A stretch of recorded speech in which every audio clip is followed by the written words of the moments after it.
Olá, morada acadêmica. Hoje viemos comentar sobre esse ótimo material que se chama Dicionário Heidegger,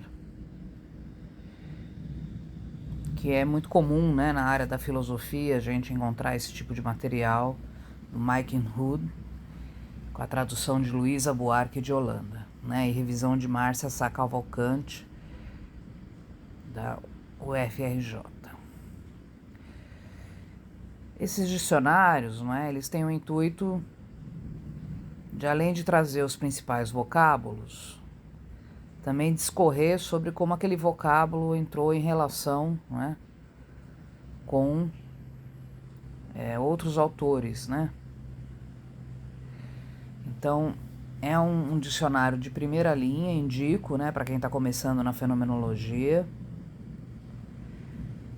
E uma das coisas, né, que ele já começa nesse dicionário a trazer é a própria proposição, e que essa é uma dificuldade, mas também é o que talvez convide os adoradores de Heidegger, né, que Heidegger, ao criticar a metafísica, ao criticar a filosofia idealista, né, ele propôs quase uma máquina de guerra que é propor uma nova semântica na questão ontológica, né, de tratar o ser.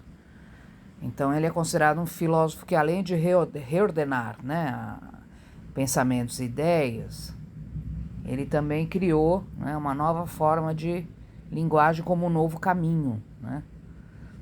Isso também, de alguma maneira, convida o seu leitor a, de alguma maneira, se debruçar e ser provocado por essa náusea que acontece por conta de não se deparar com uma leitura muito familiar, né? E mesmo uma cíclica de estrutura de texto que não é normalmente encontrada em autores mais clássicos. Então, o Heidegger, ele tem essa forma, né, de trazer novos termos, novas palavras, inclusive com sentidos diferenciados, né? Então é como se o Heidegger fizesse uma própria língua, criasse uma própria língua, né, para poder tratar de um problema filosófico antigo, que é a questão do ser e do doente, mas dentro da lógica do Danzai, né, que, aliás, uma das últimas tradições do Ser e Tempo, não se traduz, justamente para provocar essa estesia, né, com o termo, e fazer com que a gente busque um outro sentido mais originário da palavra, né? Com isso, ele tenta superar os sentidos cotidianos ônticos desses termos que foram normatizados até pela própria filosofia e pela cultura filosofia, né? Então, esse é um dicionário que começa discutindo essa questão, para trazer depois, aí sim, não é, os termos, né? E uma discussão muito valorosa nesse dicionário é justamente trazer os termos e trazer essa discussão, não é, dos termos em alemão, por exemplo, que é algo que a gente não tem tanta familiaridade, né, uma língua que a gente não tem tanta familiaridade, mas que se mostra às vezes necessário fazer, né, um recorte mais ostensivo para que a gente consiga, né? Então, por exemplo, aqui ele está discutindo a questão da aletheia e da verdade em Heidegger, né?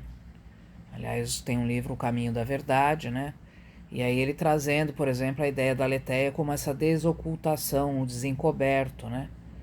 A verdade não como restrita a questões teóricas fechadas, né? Como muitas vezes a lógica filosófica propôs, mas a verdade como aletheia, né? Como aquilo que não esconde nem se esquece e se revela no seu aparecimento, no seu acontecimento, né? Através dos entes. Então, você vê que é bem desenvolvido, né, a forma que ele vai trazendo, inclusive com as críticas a como esses termos foram usados, por exemplo, pelos filósofos gregos, né? Aqui ele cita Platão, Aristóteles. Então, é um material de primeira linha, né? Acho que estou trazendo essa contribuição de leitura.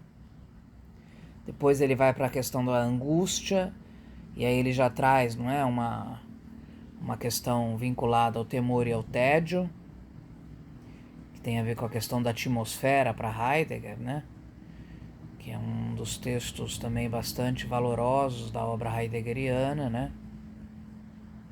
E esse temor como esse estado, né, em que alguém se encontra, uma conjuntura de entes dentro dele,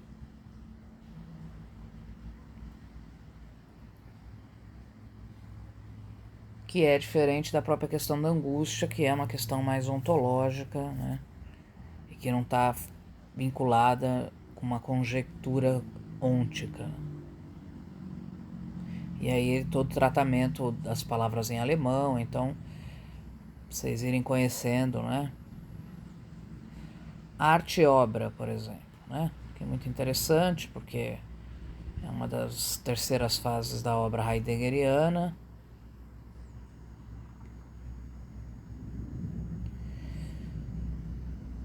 E pós-1930, né? Quando Heidegger, então, percebe que a revelação do ser, né? Como vinculada a essa questão da estética, né? No sentido de como essa obra, né? Inclusive como um projeto humano do ser, se revela como uma verdade, né, em movimento.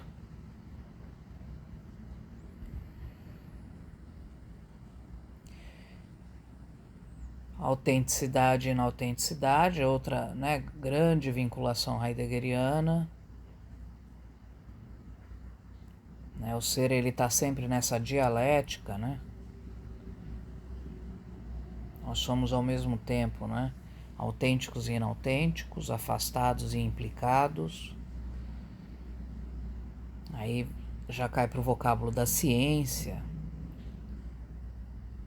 que é muito interessante porque ele coloca como um caminho, né? Um cultivo, um caminho, sempre dentro de uma perspectiva pré-lógico-científica, né?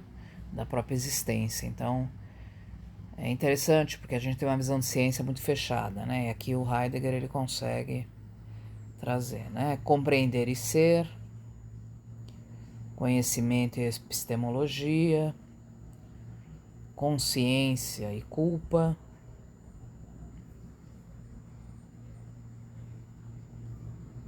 consciência é um termo que ele trabalha em ser e tempo, mas depois nós vamos ver que ele vai abandonando até para se desvincular dessa linguagem metafísica, não é?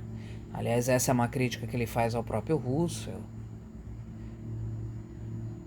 Enfim, eu estou passando rapidamente, mas para vocês conhecerem, né? Cura e cuidado, ocupação e pré-ocupação, que é um grande chamamento, né, dentro da obra heideggeriana, que no Morada temos até os eventos falando disso.